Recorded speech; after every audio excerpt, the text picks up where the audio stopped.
네, 항상 긴장이 됩니다. 아까 청년들이 청년 예배 하듯이 하라고 용기를 줬는데 역시 떨리네요. 자, 말씀을 함께 보도록 하겠습니다. 여호와의 모든 길은 언약과 증거를 지키는 자에게 인자와 진리로다. 아멘. 할렐루야. 아멘. 오늘 말씀을 통해 하나님의 인자와 진리가 우리 모두에게 임하시길 축복합니다. 오늘 본문 말씀은요, 하박국 선지자가 하나님을 향해 부르짖는 그런 모습을 볼 수 있습니다. 하박국 선지자 시대의 그 상황은요, 한마디로 말하면 암흑 시대였어요. 북이스라엘은 이미 아수르에 의해서 점령당했고 없어진 지 오래됐습니다. 이제 남유다마저도 바벨론에 의해서 포위되는 상태입니다. 멸망일보 직전이죠. 이런 상황에서 오늘 우리는 하박국을 통해 남유다를 다루어 가시는 하나님을 만나보고자 합니다. 자, 하나님을 믿었던 하박국은 이렇게 악이 성행하는 시대를 보면서 의문을 갖습니다. 하박국은 크게 세 가지 질문으로 시작하는데요. 그 첫 번째가 왜 하나님의 백성은 고난을 당하는가? 이 질문은 오늘날에도 많은 사람들의 갈등이고 고민입니다. 많은 사람들이 이 질문을 갖고 신앙생활을 할 뿐 아니라 세상이 믿는 사람들, 교회를 향해 공격하는 첫 번째 방법이 바로 이런 질문이기도 하죠. 넌 예수 믿는데 왜 맨날 이렇게 힘들게 살아? 이런 말로 공격하잖아요. 왜 특별히 하나님의 백성이 고난을 당하는가? 그래서 그 고난의 문제를 가지고 온 시대가 부르짖습니다. 소리 높여 부르짖는데 여기서 두 번째 질문, 왜 기도는 응답되지 않는가? 그리고 세 번째 질문, 더더군다나 하나님을 알지 못하는 악인들은 왜 득세하고 형통하는가? 이것이 이 시대적 질문이었습니다. 율법이 제 기능을 하지 못하고 정의가 전혀 실행되지 않으며 악인이 의인을 이기는 시대에 왜 하나님은 침묵하고 계시는 걸까요? 세상 돌아가는 꼴을 보면 도무지 이해가 안 되는 것이죠. 하박국 시대의 많은 사람들은 이런 의문과 이런 풀리지 않는 갈등 때문에 하나님을 떠났습니다. 수많은 사람이 그 당시 시대를 비판하고 부정했지만 선지자 하박국은 조금 달랐어요. 그에게는 좀 다른 점이 있었습니다. 오늘 1절 말씀, 선지자 하박국이 묵시로 받은 경고라. 성경에 묵시라 번역이 되어 있지만 사실은 우리가 요한계시록 같은 묵시라는 얘기보다 환상에 가까운 것으로 당시의 하박국은요, 환상을 보았던 거예요. 그는 환상을 통해서 하나님의 뜻을 받았던 사람이었습니다. 그는 시대를 보는 안목이 있었어요.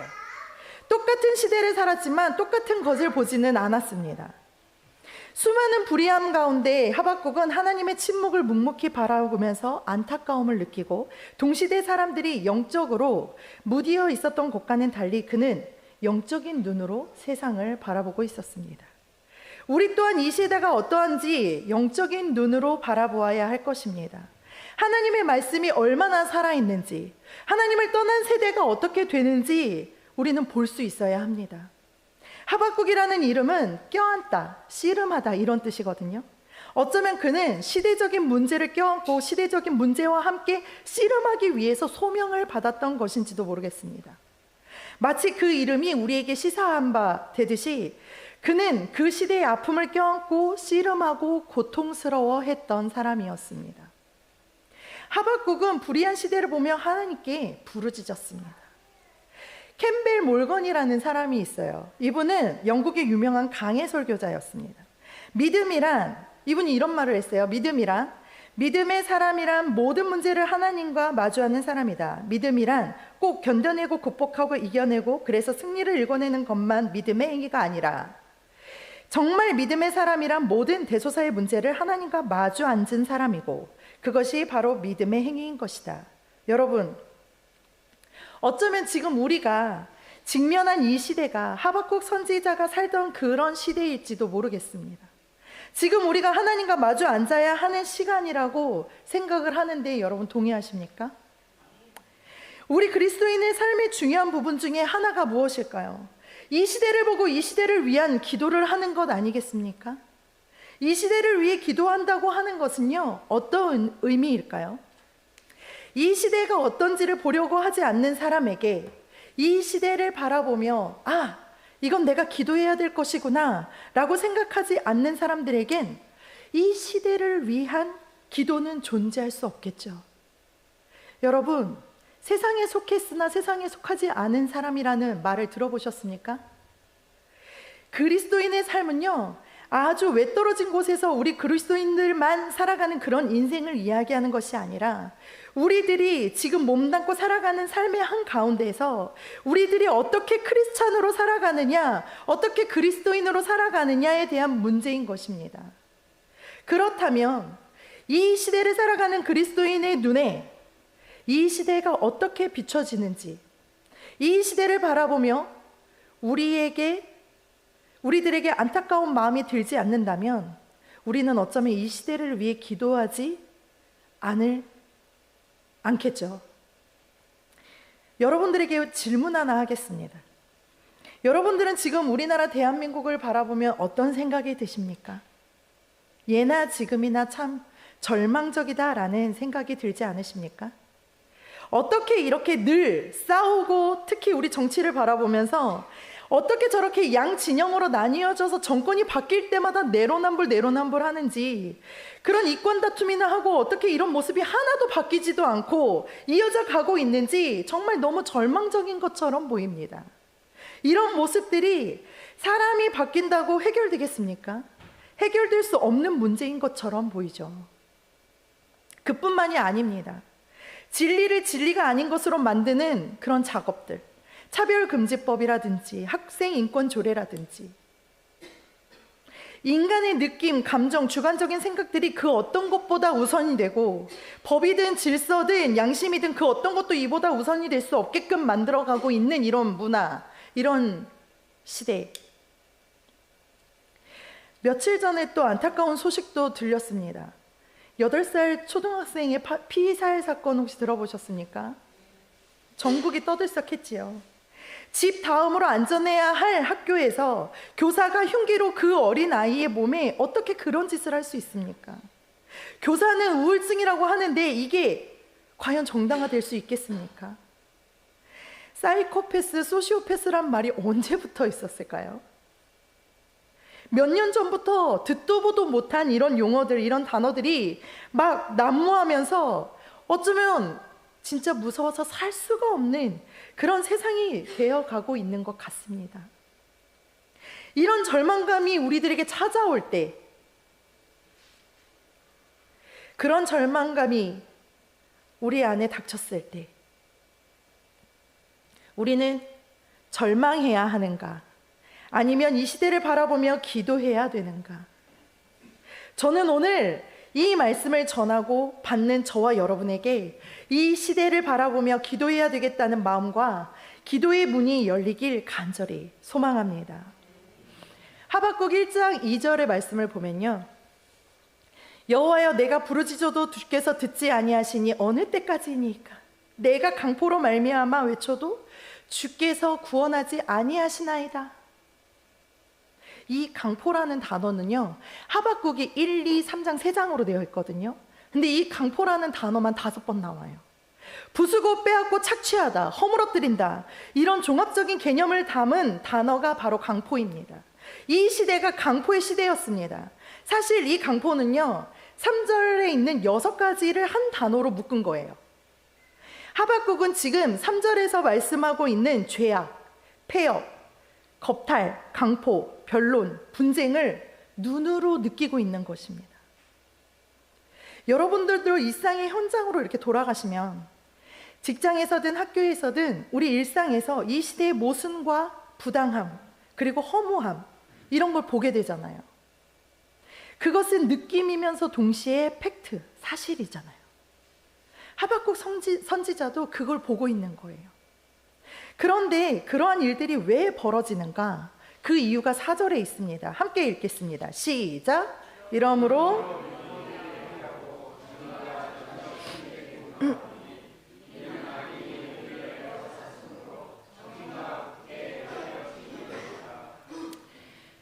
오늘 하박국 1장 4절에 보면 하박국이 경험했던 그 시대를요 바라보며 하박국은 그 시대가 율법이 해이하고 라는 표현을 하고 있어요. 율법이 해이하고, 히브리어 원어의 이 해이하다라고 하는 말은 푸그라는 말인데요, 율법이 마비됐다라는 뜻입니다. 궁극적으로 하나님의 율법이 마비가 돼서 전혀 작동하지 못하기 때문에 강포의 시대가 되어 그 시대를 살아가고 있다는 것입니다. 하나님의 말씀이, 하나님의 법이 무기력하게 되어 전혀 어떤 역할도 하지 못하는 시대, 하박국이 보았던 이스라엘은 그런 시대였습니다. 하박국은 그 문제를 가지고 하나님 앞에 나와서 기도하고 있는 것입니다. 여러분들에게 이 마비된다라고 하는 것이 어떤 느낌인지 혹시 경험해 보셨나요? 우리 수술할 때 마비시키고 수술을 하시잖아요. 저는 제왕절개를 하면서 전신 마취를 했는데 하반신만 마취하시는 분들이 계세요. 이거를 아기를 보기 위해서 척추를 통해 하반신만 마취를 해서 아기를 꺼내서 보여주고 바로 잠을 재운다고 합니다. 저는 마비된다라는 것이 이런 하반신 마취처럼 이런 느낌이지 않을까라고 상상을 해보았습니다. 내가 스스로 움직일 수 없는, 내가 작동할 수 없는 그런 시대, 하박국이 느꼈던 그 시대가 하반신 마취로 오는 이 마비에 대한 문제의 정도가 아니라 그 시대에 하나님의 율법이 전혀 작동하지 못하는 그런 아픔이 있는 시대였다고 말씀하고 있는 것입니다. 하박국 선지자가 보았던 그 나라를 바라보며 하나님 앞에 의문을 갖고 나아옵니다. 하나님께 호소하고 있는 거예요. 단순한 질문이 아닌 절규를 하고 있는 거예요. 하나님, 왜 나로 하여금 이 꼴을 보게 하십니까? 하나님, 어떻게 이런 일이 일어날 수 있는 것입니까? 하박국은 하나님 앞에 기도하며 끊임없이 질문을 합니다. 여러분, 질문은 누가 하죠? 관심 있는 사람이 하죠. 하나님, 우리나라와 이 민족이 왜 이런 것입니까? 사실 답은 질문에서 시작되고, 오늘 우리가 그 질문을 안고 이 시대를 바라보는 안목을 가지고 이 나라와 이 민족을 위해 기도하게 될 때 비로소 소망이 생기게 되는 것임을 믿으시기 바랍니다. 하박국이 할 수 있었던 일은 불리한 이 시대에 그 나라를 바라보며 하나님께 부르짖는 일이었습니다. 광야에서 하나님의 은혜를 잊어버리고 우상을 숭배했던 이스라엘에 하나님이 진노하셨을 때 모세는 백성을 위해서 기도하죠. 하나님은 모세의 기도를 들으시고 그 뜻을 돌이키십니다. 우리가 문제를 해결할 수 없다면 그 문제를 놓고 문제보다 더 크신 하나님 앞에 나아가야 합니다. 하박국은 자신이 해결할 수도 이해할 수도 없는 문제를 들고 하나님 앞에 나왔습니다. 기도는 나 스스로 해결할 수 없는 문제를 하나님께 가지고 나아오는 것입니다. 이것은 우리 크리스천의 특권이기도 합니다. 기도하면서도 스스로 해답을 찾으려는 사람은 어쩌면 어리석은 사람이죠. 하박국은 자신이 이해하지 못하는 일, 즉 하나님의 성품과 어긋나는 현실 가운데서 하나님께 묻고 있습니다. 해답은 하나님께 있으니까요. 내 생각은 내 능력의 한계를 벗어나지 못하죠. 여러분은 어느 때 하나님께 부르짖어 기도하십니까? 아마 절박함이 없으면 우리는 부르짖어 기도하지 않을 것입니다. 내가 해결할 수 있는 문제라면 기도하지 않겠죠. 내가 그냥 하면 될 일이지, 하나님께서도 어쩌면 우리가 할 수 있는 일들에 대해서 우리가 기도할 때 이렇게 말씀하시지 않을까요? 너 할 수 있잖아. 네가 해결 좀 해봐. 그만 기도하고 이제 네가 해봐. 이렇게 말씀하시지 않겠습니까? 어쩌면 우리들이 해결할 수 있는 그런 문제들 가운데 우리는 부르짖거나 절박한 마음이 없어요. 근데 하박국의 부르짖음은요, 왜 일어났어요? 율법이 해이해진 그 시대를 보는 안목을 가지고 이것은 도저히 불가능한 일이기 때문에, 도저히 해결할 수 없는 일이기 때문에 그런 마음이 들었을 때 하박국은 하나님 앞에 그 문제를 놓고 기도하고 있는 것입니다. 오늘 하루 우리들에게 그런 기도의 시간이 있었으면 좋겠습니다. 하나님, 이 문제는, 하나님, 이 시대는 정말 저희가 해결할 수 없는 그런 문제입니다. 하나님, 이 시대를 바라보시고 불쌍히 여겨주시고 역사하여 주시옵소서.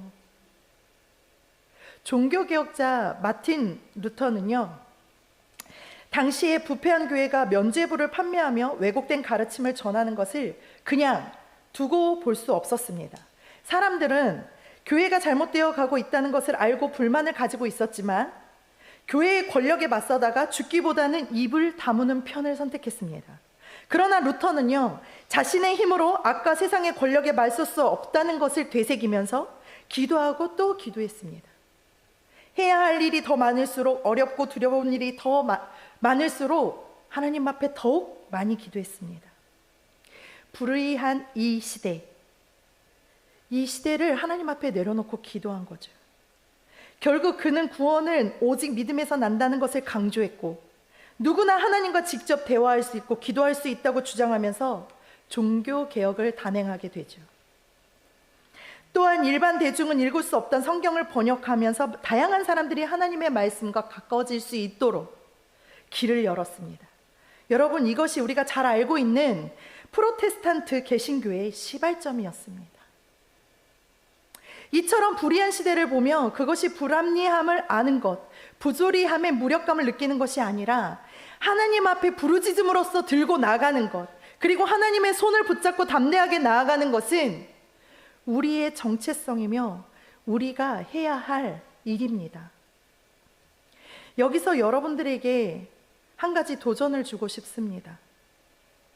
이 시대를 보는 안목, 절박한 상황 가운데서 우리가 하나님 앞에 부르짖을 때 하나님은 절대로 우리로 하여금 그 부르짖음으로 끝나게 하지 않으실 것입니다. 이 문제를 놓고 기도하는 우리에게 우리가 할 수 있는 일을 보게 하시고, 그때 우리들은 하나님의 사람으로서 우리가 해야 될 일들을 시작하게 되는 것입니다. 자, 하나님께서 5절부터 11절까지 하박국이 호소에 응답하시는데요, 5절 한 절만 읽어볼까요? 시작. 여호와께서 이르시되 너희는 여러 나라를 보고 또 보고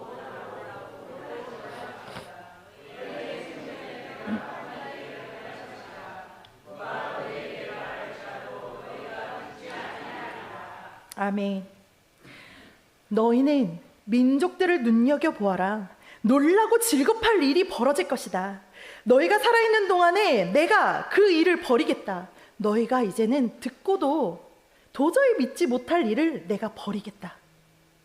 내가 너희에게 알지 못하는, 너희가 악인이라고 말하는 그 바벨론을 내가 지금 키우고 있다. 내가 바벨론을 준비시키고 있다.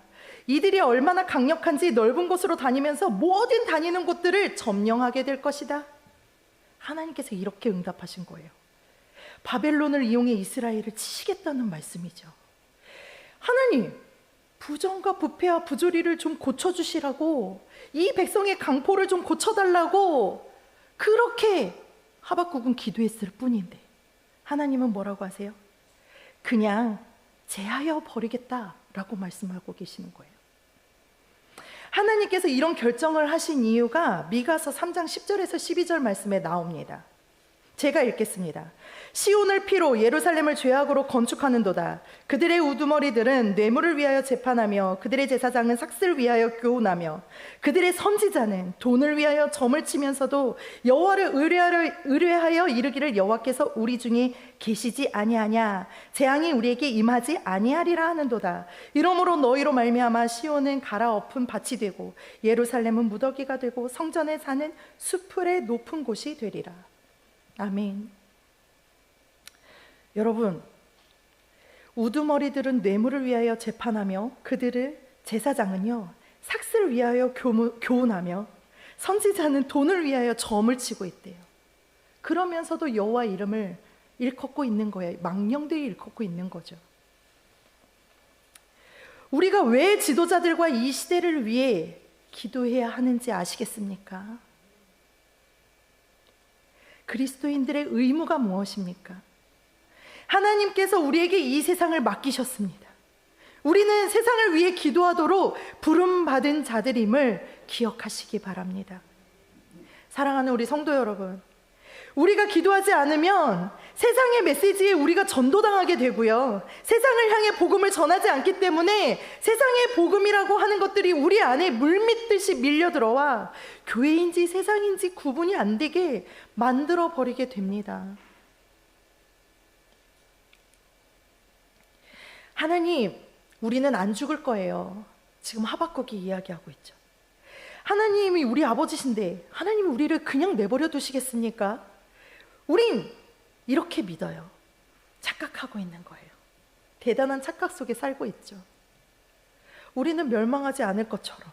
여러분, 사람의 생각과 하나님의 생각은 달라요. 인간의 지혜와 하나님의 지혜는 다릅니다. 우리는 이 정도로 하고 살면 그냥 좋은 신앙인인 것처럼, 그냥 좋은 신앙처럼 생각하지만 하나님은 다르심을, 하나님의 생각은 우리와 다름을 기억하시기 바랍니다. 여러분, 대한민국 전체에 불우한 이웃을 돕는 그런 노력의 70%가 교회를 중심으로 돌아가고 있다는 사실을 알고 계십니까? 그래서 교회는 이런 생각들을 합니다. 그래, 교회만큼만 해라. 아무리 교회가 타락하고 부패했다고 세상보다 더 타락했겠는가? 우리는 늘 이렇게 묵시적으로 생각을 합니다. 그런데 하나님은요, 그렇게 생각하지 않으세요. 하박국은 악인이 바벨론이고 의인은 남유다 백성이라고 생각했지만 하나님이 보시는 시각은 달랐던 것입니다.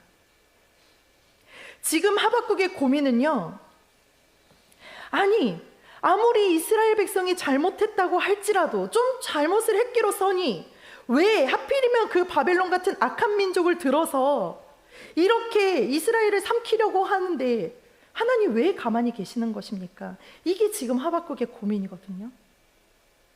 하나님 대체 언제까지 두고 보시는 것입니까? 우리 14절부터 17절 함께 읽어볼까요? 시작! 주께서 어찌하여 사람을 바다의 고기 같게 하시며 다스리는 자 없는 벌레 같게 하시나이까? 그가 낚시로 모두 낚으며 그물로 잡으며 투망으로 모으고 그리고는 기뻐하고 즐거워하여 그물에 제시하며 투망 앞에 분향하오니 이는 그것을 힘입어 속이 풍부하고 먹을 것이 풍성하게 됨이니이다. 그가 그물을 떨고는 계속하여 여러 나라를 무자비하게 멸망시키는 것이 옳으니까. 이 악을 이렇게 만연하도록 내버려 두시는 이유가 대체 무엇입니까? 아니, 악한 나라들이 저렇게 강성하는 이유가 무엇입니까? 왜 민주주의 국가는 쇠퇴하고 전체주의 국가는 저렇게 부흥하는 것입니까? 우리는 이런 질문들을 하고 있지만 하나님께서는 그들을 통해서 우리의 부패를 징벌하시겠다고 말씀하는 것입니다. 우리를 다스리시겠다고 하시는 거예요.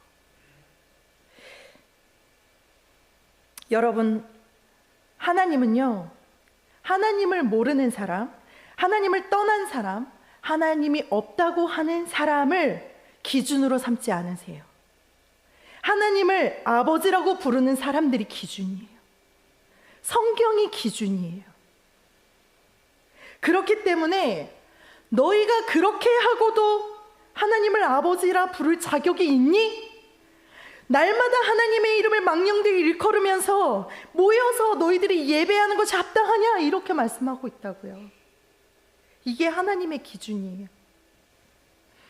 그래서 하나님은 이들에게 예배를 하지 못하게 하는 거예요. 여러분, 이제는 우리가 이 나라와 이 민족을 위해서, 열방을 위해서 기도하며 나아가기로 결단했으면 좋겠습니다. 너희는 먼저 그의 나라와 그 의를 구하라. 그리하면 이 모든 것을 너희에게 더하시리라. 큰 문제가 해결되면 작은 문제들은 자연스럽게 해결될 수 있습니다. 그리고 우리는 더 지혜롭게 기도해야 합니다. 하나님, 대체 왜 이러시는 거예요?가 아니라 우리를 돌아보고 하나님, 우리가 무엇을 어떻게 고쳐가야 합니까? 하나님의 뜻을 바로 알고 그 뜻을 오늘 내가 어떻게 살아가야 합니까? 지금 이곳에서 나는 하나님의 뜻을 어떻게 실현하는 통로나 도구가 되어야 합니까? 그렇게 질문하는 오늘이 되시길 축복합니다. 말씀을 맺겠습니다. 하박국은 자신이 해결할 수도 이해할 수도 없는 문제를 들고 하나님께 나아왔습니다. 기도하면서 우리들 스스로 그 모르는 문제에 대하여 답을 찾는 것은 어리석은 일이죠. 우리가 하나님 앞에 나와 기도한다는 것은 그 답이 우리에게 있는 것이 아니라 하나님께 있는 것임을 우리들이 믿기 때문에 하나님 앞에 이런 질문을, 이런 물음을 드리는 것입니다. 오늘 우리들의 삶의 현실 한가운데서 우리들이 하나님께 질문을 던지기 시작할 때, 그때부터 우리는 답을 얻기 시작할 것입니다. 하나님께서 답을 주시기 시작하시죠. 여러분, 요즘 로이가 자꾸 질문을 해요. 말을 잘하니까 이제 계속 물어봐요. 에? 왜요? 뭐요? 그러고 말을 따라해요. 어린아이들이 말을 막 배우고 궁금한 것이 있을 때 질문들을 많이 하잖아요. 그리고 놀랍게도 이렇게 질문을 많이 하던 아이가 점점 커가면서 질문하는 횟수가 점점 줄어들고, 그리고 우린 그때 알게 되죠. 이 아이가 또 이만큼 컸구나. 우리가 이 시대를 바라보면서요, 기도하는 우리가 성숙한 크리스찬으로서 하나님 앞에 질문을 성숙한 크리스찬이 되기 위해서 질문을 많이 던져야 합니다. 하나님께 많이 물어보셔야 돼요. 하나님, 이 이해할 수 없는 이 세상의 흐름 속에 중요한 것이 무엇인지, 그리고 그 안에서 이 시대를 어떻게 아버지의 뜻대로 살아낼 것인가 하는 그런 기도는 우리의 당연한 권리입니다. 당연한 특권이죠. 우리는 이런 기도를 통해서 우리들이 영적으로 성숙해지게 될 것이고, 그 질문에 답하시는 하나님을 바라보면서 하나님의 뜻을 더욱 깨닫게 될 것입니다. 오늘 하나님 앞에 마음껏 이 시대를 바라보며, 하나님, 이 시대를 구원하여 주시옵소서. 아버지의 뜻대로 어떻게 내가 이 시대를 살아가야 합니까? 라고 그렇게 물음을 던지는 저와 여러분이 되시길 축복합니다. 그 부르짖는 기도 가운데서 하나님께서 우리가 할 일이 무엇인지를 깨닫게 하실 것이고, 우리들이 꼭 행할 수 있는, 하나님의 그 뜻을 행할 수 있는 저와 여러분들이 되었으면 좋겠습니다.